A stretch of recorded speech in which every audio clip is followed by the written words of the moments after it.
ಅವ್ರು ಬಿಟ್ಟಿದ್ದು 22-23 4,500 ಕೋಟಿ ರೆವಿನ್ಯೂ ಡೆಫಿಸಿಟ್ಟು. 24-25 19,000 ಕೋಟಿ ರೆವಿನ್ಯೂ ಡೆಫಿಸಿಟ್ಟು. ಈ ವರ್ಷ 20-23 19,000 ರೆವಿನ್ಯೂ ಡೆಫಿಸಿಟ್ ಮಾಡ್ತಾ ಇದ್ದಾರೆ.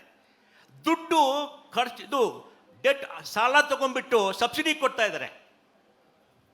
ಅದು ಪ್ರಾಬ್ಲಮ್ ಏನಂದರೆ, ಕರ್ನಾಟಕದ ಈ ವರ್ಷ 1 ಲಕ್ಷ ಕೋಟಿ ಸಬ್ಸಿಡಿ, 3.5% GDP ಸಬ್ಸಿಡಿ ಹೋಗುತ್ತೆ. ಇವಾಗ ಕರ್ನಾಟಕದಲ್ಲಿ 80% ಜನರು ಬಡವರಲ್ಲ.